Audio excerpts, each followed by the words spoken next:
자, 그러면은 두 번째 주도 섹터 바로 좀 넘어가 보겠습니다. 오늘 두 번째 주도 섹터는 앞서서 저희가 예고해 드린 것처럼 2차 전지 쪽 보겠습니다. 이제 신저가 계속되고 있습니다. LG에서도 공모가 하회하고 있고요. 부정적으로 보실 수밖에 없겠죠. 저는 이런 게 좋아 보이거든요. 그래요? 오히려요? 이제 네. 뭐 요즘에 이제 사람들이 이야기하는 뭐 조선, 뭐 원자력. 네. 저는 이런 거는 쉽게 생각하면 소문난 잔치잖아요. 그렇죠. 거기에 먹을 게 뭐가 더 있습니까? 네. 들고 있는 사람들이 즐겨야 되는 단계거든요. 그러니까 쉽게 생각하면 지금 우리 강남에 옛날에 80년대, 90년대 땅 샀던 사람들 지금 돈 벌었다는 이야기 다들 아시잖아요. 저도 그 당시에 저희 할아버지가 뭐 아버지가 땅을 있었으면 제가 이 방송하겠습니까? 그냥 뭐 슈퍼카 타고 다니면서 놀고 다니겠죠. 근데 그때 돈 벌었던 방식이라 해서 와 지금 강남 땅 좋아 보니까 지금 사야지 한다고 해서 돈이 벌리는 건 아닌 거거든요. 그러니까 지금 올라온 기업들은요. 들고 있는 사람들이 즐겨야 되는 영역인데 내가 그게 배가 아프다 보니까 지금이라도 나도 조금이라도 한번 먹어볼까 하고 들어가는 게 우리가 이제 불나방 매매라고 하잖아요. 근데 반대로 우리가 주가가 내려와 있는 건 사서 들고 있는 사람들 전부 다 물려 있다라는 거거든요. 그러니까 지금이 가장 싸다라는 거예요. 가장 싸기 때문에 올라갈 가능성이 상당히 높다라는 것을 의미하기 때문에요. 올라갔을 때 우리가 수익을 챙길 구간도 굉장히 많아진다라는 것을 의미하겠죠. 실제로 우리가 똑같은 10,000원이 올라간다 하더라도 10만 원에서 11만 원이 되면 10%밖에 주가가 올라가는 게 아니지만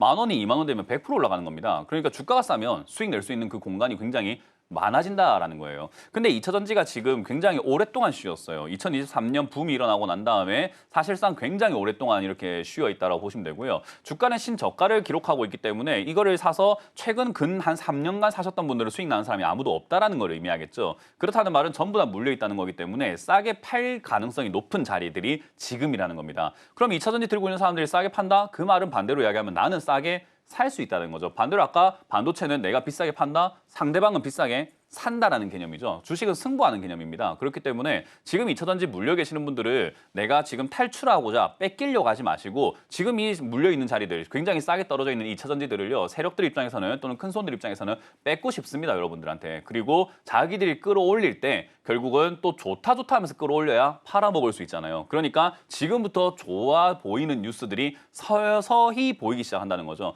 최근에 뭐 양극재 뭐 관련 이야기들이 좀 나오고 있는데 양극재 가격들이 좀 올라가고 있다. 가격 상승이 좀 이렇게 일어나고 있다라는 이야기들과 최근에 현대차가 이제 뭐 전기차 생산을 하는 게 수요가 없다 보니까 중단을 했다라는 이야기 나오고 있죠. 이런 악재들이 나올 때가 가장 좋을 때입니다. 저는 주식을 배울 때 악재 플러스 악재는 호재라고 배웠어요. 그러니까 악재에다가 악재가 나오면 이거는 하락의 종지부다라고 배웠고요. 오히려 호재 플러스 호재가 나오면 그건 고점이라고 배웠거든요. 그러니까 주식은 악재가 많이 나오고 있을수록 그건 악재가 소멸이 돼버리고 이런 게 진짜로 악재가 반영이 되고 있는 거죠. 2차 전지가 안 좋을 거 이미 알고 있기 때문에 2년간 주가가 거의 뭐 반토막이 아니라 반의 반토막까지 내려와 있잖아요. 그러니까 이런 기업들은 이제 다시 한번 올라갈 수 있다 생각을 하는데 물론 2년 동안 나를 속이면서 나에게 상처 줬던 사람을 나 이제부터 너한테 잘할 거니까 나 좀 믿어줄래? 라고 해서 우리가 바로 믿음이 가지는 않잖아요. 그런 것처럼 2차 전지도 다시 한번 옛날의 영광을 얻기는 힘들 겁니다. 그렇기 때문에 2차 전지도 사실상 올라와봤자 지금의 비율로 따진다면 한 100% 정도, 약 많이 올라가봤자 한 2배 정도밖에 올라가질 않을 거예요. 그러면 반토막 난 분들은 복구가 되는 정도고 반토막 이상으로 손실이 나고 있는 분들은 복구가 좀 힘든 상황이 되겠죠. 아마 그 정도 상승선에서 우리는 탈출을 해야 될 것이고 떨어져 있는 지금은 저는 매수의 기회, 오늘 또 추가 매수의 기회라고 생각을 하기 때문에 포인트만 잘 잡으면 여러분들이 매수가를 낮춰서 오히려 본전이 아니라 수익까지 좀 챙겨 나올 수 있는 탈출을 할 수 있는 기회가 열리지 않을까라고 봅니다. 그래서 2차 전지 관련 뉴스를요. 서서히 한번 보세요. 뭔가 농도가 짙어지듯이 지금은 볕이 뜰까? 볕이 뜰까? 뜰 것 같은데 뜨는데요? 뜬다, 떴다, 앞으로 더 뜬다. 이런 이야기 나올 때 팔아야 된다. 이 말인 겁니다. 그래서 분위기를 잘 파악하시라라고 조언을 드리고 싶습니다. 2차 전지 관련주 같은 경우에도 우리가 기존의 시장에서 알려진 그런 뷰와는 조금 다른 뷰들 말씀을 해주셨습니다. 일단 지금 많은 또 시장에서 안 좋게 보고 있는데 오히려 그 부분을 우린 또 다른 시각으로 볼 수 있다라는 게 포인트가 될 것 같고요. 그러면은 저는 이런 게 조금 궁금해요. 2차 전지주들 바닥이 어디일까 그런 부분들 많이들 궁금해하시더라고요. 그건 제가 알 수가 없어요.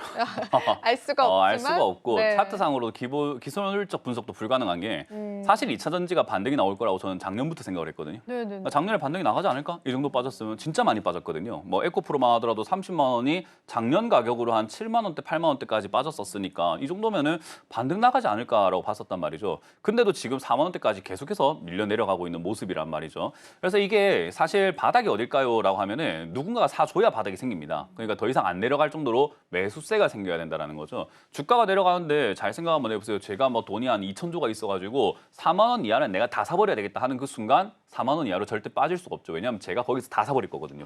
그러니까 누군가 사는 사람이 등장을 해야 올라갈 수 있는데 아까 말씀드린 것처럼 지금과 같은 분위기에서는 방송에서도 안 좋다고 그러지 많은 전문가들도 저 빼고는 거의 다 안 좋다. 2차 전지 지금 뭐 힘들다. 반등의 기미가 좀 없어 보인다라는 이야기도 많이 할 거고 뭐 상담 방송이라든가 이런 것들을 본다 하더라도 이런 거 그냥 정리하시고 다른 거 갈아타는 게 어떻겠습니까라는 조언들이 굉장히 많을 거고 그리고 우리 커뮤니티에서도 2차 전지는 지금 가망이 없어 보입니다라는 이야기가 많이 나온단 말이죠. 그럼에도 불구하고 저는 지금 시기가 이제 바닥을 잡을 가능성이 상당히 높다라고 보고 있는 건요. 이 최근 2년간의 뉴스를 보면요. 안 좋다는 이야기만 나왔었는데 아까 말씀드린 것처럼 최근 뉴스를 보게 되면 양극재가 볕이 뜰 수 있다. 폐배터리라든지 배터리 시장이 다시 또 회복할 수 있다라는 이야기. 그러니까 약간의 힌트라든가 약간 뜸을 좀 들이면서 살짝 힌트를 보면서 미끼를 살짝 던지고 있는 느낌이 좀 들어요. 그러다 보니까 결국 이렇게 약간 희망이 있는 것처럼 해놓고 안 좋아지기 시작하면 결국 사람들은 손절 많이 합니다. 그래서 저는 이 주식 시장에서 기억해야 되는 것은 언제가 바닥이 될지는 우리는 알 수 없지만 지금 이런 분위기라고 한다면 저는 길어봐야 1년 안에는 바닥이 만들어지고 우상향하는 그림이 나올 거다. 그러니까 이것도 역시나 하반기에 탈출할 가능성이 상당히 높다라고 보고 있거든요. 그래서 우리 대선이 지나가고 난 다음에 관세에 대한 영향이 어느 정도 희석이 되고 난 다음에 결국 한 가을쯤이나 늦여름쯤 됐을 때 저는 움직일 가능성이 상당히 높다고 봅니다. 그러니까 여러분들이 지금부터 예의주시하고 있어야 그 어떤 추가 매수라든가 매수의 타이밍을 잡을 수 있지 않을까라는 조언을 드리고 싶은 거죠. 네. 감사합니다, 전문가님. 근데 일단은 가장 궁금한 거 이제 말씀을 여쭤보고 싶어요. 만약에 반등을 한다면 어떤 기업들이 먼저 이렇게 시장에서 좀 튀어 올라줄 수 있을까? 일단 누구나 알고 있는 에코프로부터 시작을 하겠죠. 에코프로부터. 왜냐하면은 네. 에코프로가 2차 전지에 거의 뭐 축포를 터뜨렸단 말이죠. 왜냐하면 많은 분들이 LG 화학 아닌가? LG 에너지 솔루션 LG, 아닌가 네. 생각을 하는데 걔 둘이는 이제 끝났어요. 아, 그래요? 왜냐하면 생각 한번 해보시면 LG화학의 주가가 한때 2차 전지로 급등을 엄청나게 했었는데 2차 전지 관련 테마기 때문에 섹터기 때문에 대장이기 때문에 갔었는데 거기서 에너지 솔루션을 따로 빼가지고는 따로 상장시켜버렸잖아요. 그러니까 LG화학은 이제 껍데기만 남은 기업이 돼버렸죠. 물론 뭐 지분 관계상 약간의 수혜를 받는 기업이 되겠지만 실질적으로는 우리가 라면집, 그냥 분식집을 갔는데 라면을 맛있게 잘하는 집입니다. 그래서 뭐 다른 떡볶이, 돈가스 이런 것들 잘하긴 하지만 라면을 너무 잘해서 사람들이 라면 먹으려고 줄 섰는데 이제 라면을 똑 떼가지고 메뉴에서 없애버리고 라면집을 따로 차리겠습니다 하는 거랑 똑같은 개념이 돼버린 거죠. 그럼 그 분식집을 갈 이유가 없다라는 거죠. 그래서 LG화학을 많이 기대하고 계시는 분들도 있겠지만 저는 그렇진 않을 거라 보고요. 물론 뭐 상승세에서는 약하게는 따라갈 수는 있겠지만 대장은 이제 에코프로가 돼버렸고 에코프로 BM이라든가 에코프로 머티와 같은 에코프로 관련주들이 될 가능성이 상당히 높다고 보고요.